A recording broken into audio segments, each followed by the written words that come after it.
Let's get deep on some Japanese death poems. It is indeed time to get back deep on Japanese death poems. That's correct. The book Japanese Death Poems by Yoel Hoffman. I've previously already done a brief summary of the book. Go check that out if you want to prior to this one. But you might have seen in that particular session that it is noted down. I'm currently showing the camera as well. All of those little tags that I've put onto it. Why? Well, moving forward, I'm starting to note down directly little tabs on the books that I'm reading. It's a quicker way to noting down the interesting aspects. And so today I want to go through the highlighted items that I've put down here on the book, just to summarize what I would take out as the effective learnings or the practical learnings that I'm picking up for a variety of books, putting it together in structure to present it to you, and we'll see if people either vibe with it or don't agree with it. So we'll see. Now, the first little section here that I've put down is the spirit of the Japanese, and I'm going to read it out. It's a little story. Every Sunday, she goes to a nearby Christian church and offers a prayer to Jesus, and thus one elderly woman pays deep respect to each and every one of the many guests and residents that have made their way through history into the open house of Japanese culture.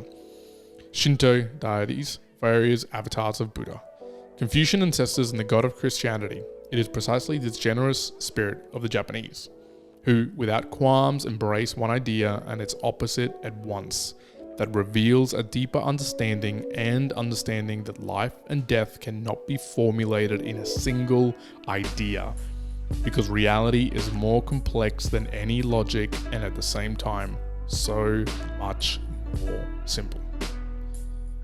Interesting, right? Reality is more complex than any logic and at the same time so much more simple. Said in a pretty interesting way, and it does make you reflect on, yes, as I was reading this, thinking through, as my mind normally does with an engineering or physics background, things are very complex. You've got atoms and the structure of things. And if you really wanted to articulate or try to plan out how everything goes from a next point to a next point for the workflow of life, you'd have to put in all these variables. So yes, there's that level of complexity of reality, but then at the same time, it is so much more simple. So I just like the way that it was structured in that way. And simple by the sense of, yes, you can put all this complexity and variability in mind and try and articulate all.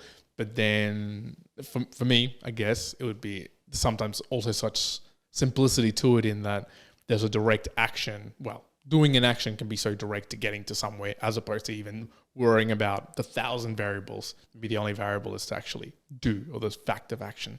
I did also like to take on the Japanese take where without qualms embrace one idea and its opposite at once. Don't know if that's a just broader cultural thing that the Japanese take up. I don't think that's very often done in other cultures that I understand. So it's quite interesting. I probably need to speak to more Japanese individuals to see if that holds true.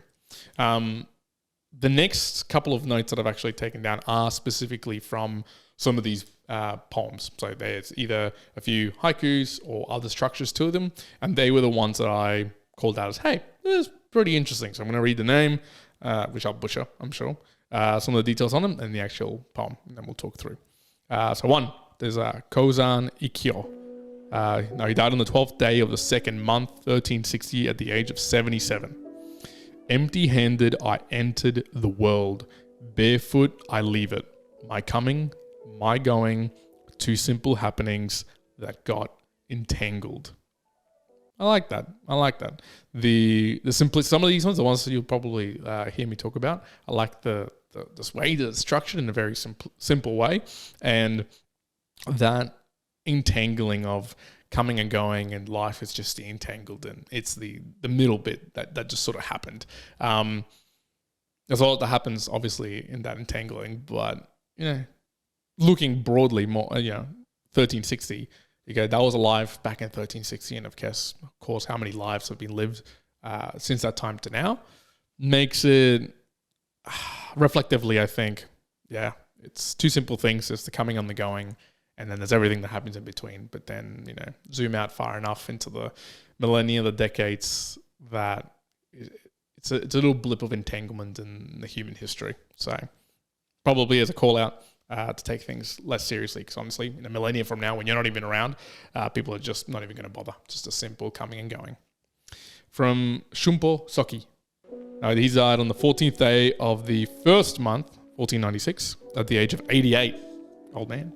My sword leans against the sky with its polished blade.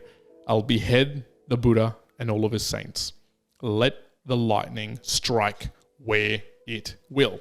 Now, there's a little bit more of a detailed summary on that particular one, but I just enjoyed the kind of the veracity, the furious nature of this particular poem of, hey, I've polished the blade, let the strike come, and I'm going to behead the Buddha and all of his saints.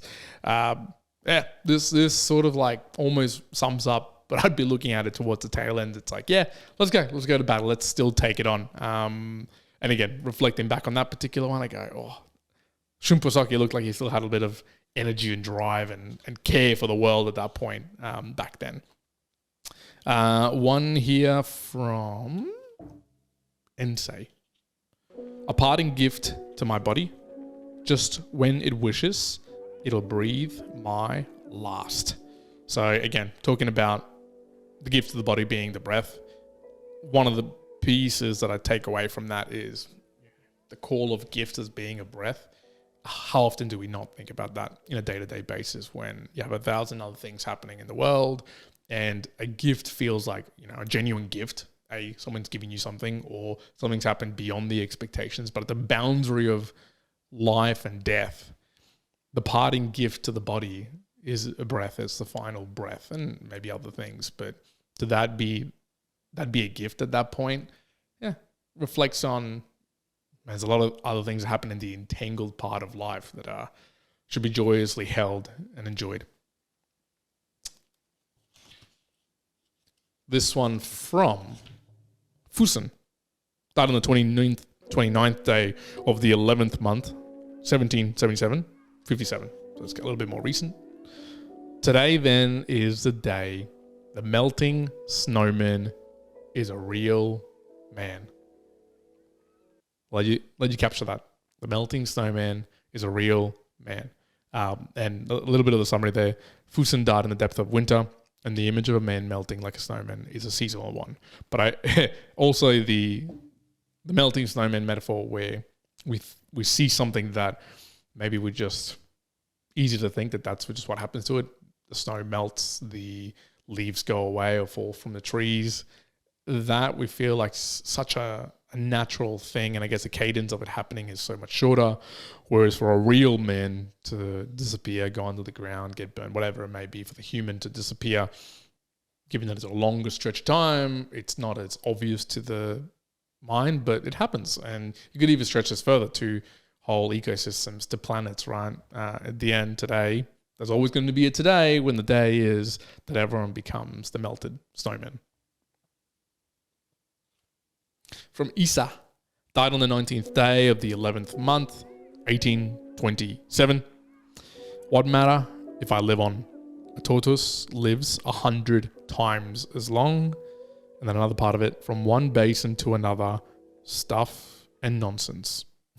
Two qualities there. One, the comparison of, if one lives on, what is it compared to the fact that there's so many other entities and things that live much, much longer, which made me think of the mindset of people who want to extend their life. And obviously there's differences around that, but if they play the comparison game, you can very easily get into comparisons where you're never going to win. There's comparisons you're going to lose. It may be a tortoise, maybe something crazy, like a rock, a tree, another organism. But then the second part of from one basin to another, stuff and nonsense. Again, just reflecting back on a lot of what we deem in life to be important, high urgency, high criticality. We've got to do this. At the end of it, you're just moving from one basin to another. And it is generally stuff and nonsense. So if there's stuff and nonsense that you can control, go do the stuff you do. At the end of the day, it's all going to seem stuff and nonsense. We're going here from Kimpo. Died on the 3rd day of September, 1894. Today is a day for one last view of Mount Fuji. Just thinking that through on extrapolate to anything else. Today is the last day where you see your daughter. Today is the last day where you get to see the sun, you get to enjoy the breeze, you get to be at the beach. Doesn't have to be at the, a particular death poem. And again, a death poem being here, some of the final breaths, final moments in time where you're putting forward an idea or a comment, written it down, made me think, there's always going to be a last day for a view, for an action, for an activity. You never know. You never know how fast it comes or how slow it might spread. But one thing's for certain, as time goes on, the likelihood of it being the last time you do something becomes more and more apparent and more real. The last one that I've got noted down here is from Toko. Died on the 7th day of the second month, 1794, at the age of 86. Death poems are mere delusion. Death is death. And I finalized with that one because it kind of looks back at the face of all of these death poems that I've been talking through. And the delusion of, and the idea here is that as you write a death poem, it's supposed to be like your last hurrah, your final, maybe the way that I term it is put your idea down to paper to see how magnificent or how well structured your ideas can be in a final poem as your hurrah. And this one from Toko of, look, death is death. You want to be deluded in the sense that writing this death poem is fantastic. It's going to leave this lasting item of your life. Look, right now I'm reading them out. I'm reading a couple of them, not all of them. Are they going to be long lasting that you and me are going to be telling our kids in 50 years? Unlikely, unless one really, really strikes out. At the end, death poem, or let's look at something else. And it's a little bit nihilistic, but any other particular activity or idea that you might think, at the end of the day, death is death, and death will come for us all in one way, shape, or another. Even if you're trying to extend your life, accidents happen. They come through. And that view of, maybe I reflect on it in a separate way, and to say that it's okay. It's okay if you don't write the best death poem. It's okay if you don't do the best book review. It's okay if you stop up on the way that you're doing it, if it didn't record on over the computer, if I, whatever, don't do the best performance on a day in, day out, weekly, monthly, yearly, whatever. Death is death. Life is life. Things do happen. And it doesn't have to be more overblown. It doesn't have to be the perfection of perfections. And I guess a practical takeaway from that is, while death is death, the work is work. Action is action. I like that idea. So those are a couple of thoughts that came from Japanese death poems, my takes, my kind of takeaways. And honestly, go check out the book review if you want to see a little bit more of what the book was about. But for me, those were the key takeaways for the Japanese death poems by Yoel Hoffman. For now, mere mortal lines, I hope you have enjoyed. If you want to support the podcast, plenty of ways you can do so. Comment, share, send through a boostergram, do all the good things. I'm going to leave it there, mere mortal lines. Thank you very much for tuning in. One out.